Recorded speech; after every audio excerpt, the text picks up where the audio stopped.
This is Jody Trana with Chapter 16 of Business Finance. This chapter is about dividend policy and what companies choose to do with excess cash. There's two main decisions that a company can make. They can either retain the cash or they can distribute the cash.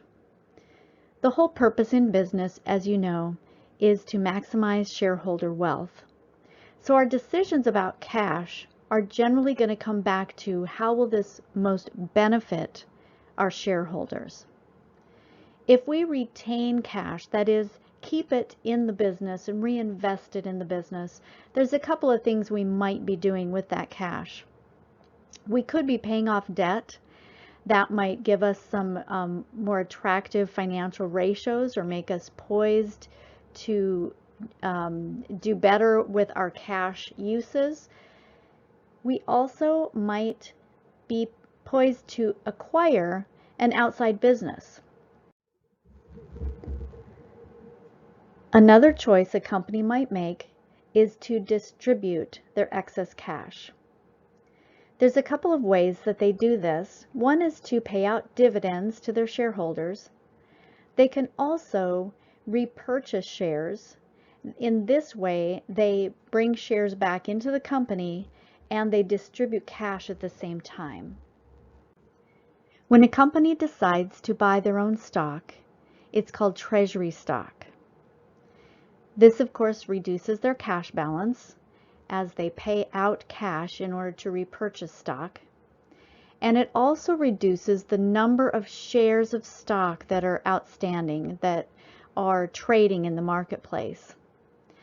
That treasury stock is then held in the shareholders' equity account.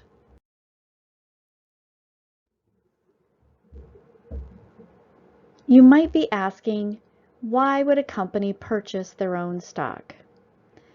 I suppose there are many reasons, but we're going to try to focus on the one that brings us back in this class, and that is to maximize shareholder wealth.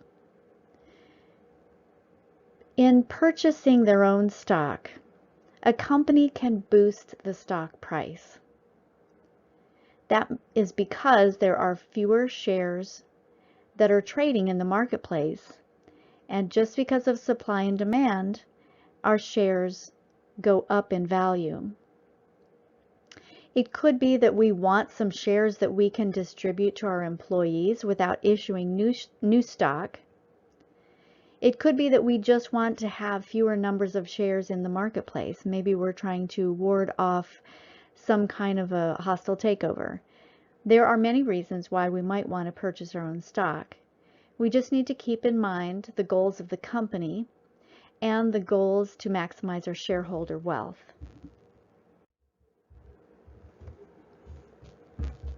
When we talk about dividend policy, we also need to talk about the non-cash types of distributions. A company can choose to give dividends in the form of stocks. They can also split their stock. There's a number of reasons, again, why companies would do this, but it's generally to affect the price of the stock. They're either trying to increase the price of the stock, increase the number of shares outstanding. There's always a goal in taking these tactics. We're going to talk a little bit about what some of the effects are on the price of the shares, because that is usually the goal of doing stock dividends and splits. Let's talk about a company, Cheney, that has $2 million shares, and those shares were issued, but right now they have a current market price of $40 a share. If Cheney is considering non-cash distribution, how will the price of the shares change if these different things happen? So these are the different options they're considering. First of all, to give a stock dividend of 25%. What this means is that for everyone who holds one share of stock, they would be issued 25% of a share of stock. Well, that isn't very possible. So think of it like this. If you held 4 shares of stock, you would be issued 1 more. So the stock that you own is going to increase by 25%. That's also going to increase the number of shares that are outstanding. You would expect our price to decrease then. We could consider a stock split. Here's a stock split of 2 times. That means that we are going to divide every share of stock into 2 shares, in effect doubling the number of shares that we have outstanding. This is going to reduce our stock price because it's going to double the number of shares that are out in the market and lower the demand for our stock. And then they have a third option they're considering it. It's the same as our first option, a stock dividend, but it's just a different dividend percentage. We're going to look at how the stock price might change, whether it's a 25% dividend or a 35% dividend.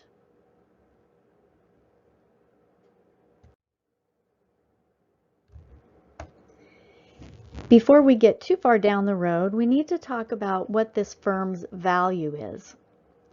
We have talked before about how the market price is a reflection on how outsiders, how people outside the company view and value our company. The way they look at it is that the actual price of a share is worth a portion of the company, a portion of the value of the company. So if you look at this company here that has 2 million shares that are outstanding, if the current market price is $40 for each share, what is the firm's value according to the market? With 2 million shares that are issued that have a current market price of $40 per share, the market values the Cheney Company as an $80 million valuation. This number is going to come in handy as we consider the market price changing with our different options of non-cash distributions. So now let's go back to our original question. Cheney has 2 million shares that are issued with a current market price of $40 a share, and we've determined that this is a total value of $80 million. How will the share price change if Cheney does a stock dividend of 25%? The first question that we need to answer is, if we give a stock dividend of 25%, how many shares will we then have outstanding? This is very similar to saying, if our stock grew by 25%, how much would we have? To calculate that growth, you would take our original 2 million and you'd multiply it times 1 plus 0.25, or 1.25. If you take 2 million times 1.25, you will get 2,500,000. That's how many shares we would have outstanding if we paid a stock dividend of 25%. Now we need to think about, what would our market price be if our firm is valued at $80 million and now we have shares of 2,500,000 instead of 2 million? What's our new market price? Our market price is calculated by taking our value of 80 million and dividing that by our number of shares. Our new market price per share of stock is $32. Our firm value does not change depending on the number of shares that we have outstanding. Our firm value always stays the same. Now let's talk about a stock split.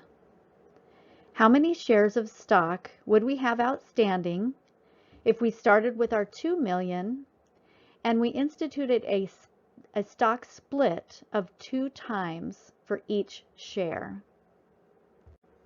If we split our stock in half, we would have 2 times more than we did before, or $4 million in shares. And what's our current market price now? Our firm is still worth $80 million, but now we have $4 million of shares outstanding. The current market price, if we do a stock split of 2 times, is $20. That's significantly less than if we did a stock dividend of 25%.